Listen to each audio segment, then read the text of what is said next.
سے گھر آ جائے۔ ہم نے اس ملک کے اندر بہت برے حالات وہ بھی دیکھے ہیں کہ جب 18 گھنٹے بجلی نہیں ہوتی تھی، لیکن ان سب مسئلوں کو ہم نے اپنی اجتماعی دانش کے ساتھ حل کیا۔ جب آرمی پبلک سکول کے اندر ایک دہشت گردی کا بدترین واقعہ ہوا، اس وقت ہمارے یہ فاضل دوست اسلام آباد کی سڑکوں پر دھرنے کے احتجاج کے اندر بیٹھے ہوئے تھے، لیکن حکومت نے سب کو بلایا اور اس میں ساری قوم کی قیادت شریک ہوئی، سیاسی قیادت شریک ہوئی، سول قیادت شریک ہوئی، فوجی اور عسکری قیادت شریک ہوئی، اور ہم نے ایک نیشنل ایکشن پلان بنایا۔ اس نیشنل ایکشن پلان کو صوبائی حکومتوں نے اور وفاقی حکومت نے اپنی سیاسی تقسیم سے قطع نظر ملک کے جذبے کے ساتھ اس کے اوپر عمل کیا، اور اس کا نتیجہ یہ نکلا کہ ملک کے اندر امن آیا۔ خاص طور پہ خیبر پختونخوا کا صوبہ کہ جہاں کے ہمارے بھائیوں کے کندھے شل ہو گئے تھے جنازے اٹھا اٹھا کے، وہاں پر بھی امن آیا۔ بلوچستان میں امن آیا، کراچی میں امن آیا، باقی علاقوں میں امن آیا۔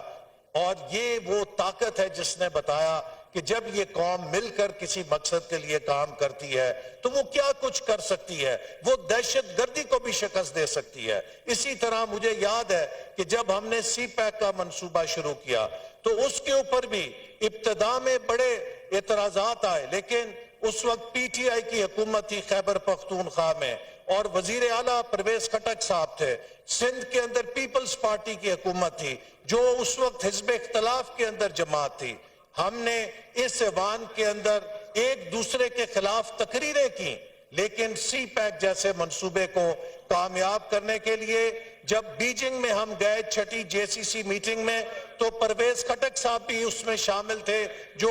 پی ٹی آئی کے وزیر اعلیٰ تھے، اس میں پیپلز پارٹی کے وزیر اعلیٰ بھی شامل تھے، اس میں ساری قوم نے مل کر اس منصوبے کو کامیاب کیا۔ یہ طاقت ہے اتحاد کی اور ایک دوسرے کے ساتھ چلنے کی۔ اگر ہم نے ایک دوسرے کو نیچا دکھانے کی سیاست کی تو ہم میں سے شاید کوئی بھی نیچا نہیں ہوگا، لیکن اس ملک کے 24 کروڑ عوام کو ہم نیچا کریں گے، اس ملک کے مستقبل کو ہم نیچا کریں گے۔ جناب اسپیکر، آج سے 24 سال کے بعد اس خطے میں بھارت اور پاکستان دو ملک اپنے آزادی کے 100 سال منا رہے ہوں گے۔ ہمیں آج یہ سوچنا ہے کہ ہمارے نوجوان آج سے 24 سال کے بعد جب تاریخ کا سامنا کریں گے تو جب بھارت کے نوجوان 100 سال کے بعد کہیں گے کہ ہم نے بھارت کو دوسری یا تیسری بڑی معیشت بنا دیا، تو ہمارے نوجوان اس وقت تاریخ کا سامنا کس اعتماد کے ساتھ کریں گے؟ اور اگر ہم نے اگلے 24 سال کے سفر کو محفوظ کرنا ہے تو اگلے 5 سالوں کے اندر ہم نے مل کر اس کی بنیاد رکھنی ہے۔ اور یہ بنیاد میں پھر کہوں گا کہ اگر کسی کے ذہن میں یہ سوچ ہے کہ کوئی ایک لیڈر، کوئی ایک پارٹی یا کوئی ایک ادارہ تنہا کر سکتا ہے، تو میرے نزدیک اس کو اپنا علاج کرانا چاہیے، چونکہ یہ ملک اگر آگے چل سکتا ہے تو یہ ایک دوسرے کے ساتھ مل کر چل سکتا ہے۔ یہ ملک اگر کامیاب ہو سکتا ہے تو یہ پاور آف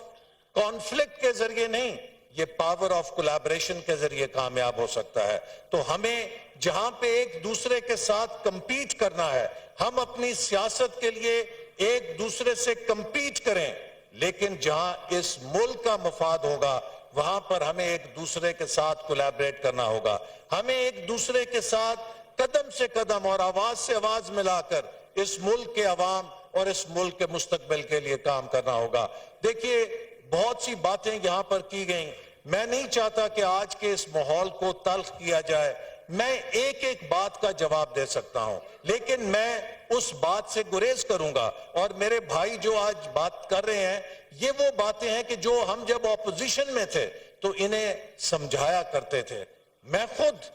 نشانہ بنا ہوں اس دور کا کہ جب میرے اوپر اور ہماری پوری پارٹی کی قیادت کے اوپر جھوٹے مقدمے بنائے گئے۔ مجھے بھی تقریباً 2.25 مہینے اس اڈیالہ جیل کے سیل میں رکھا گیا کہ جہاں پہ سزائے موت کے قیدیوں کو رکھا جاتا ہے، اس لیے نہیں کہ میں نے خدا نہ خواستہ کوئی کرپشن کی تھی۔ کیس مجھ پہ یہ بنایا گیا کہ آپ نے نارووال کے اندر ایک کھیلوں کا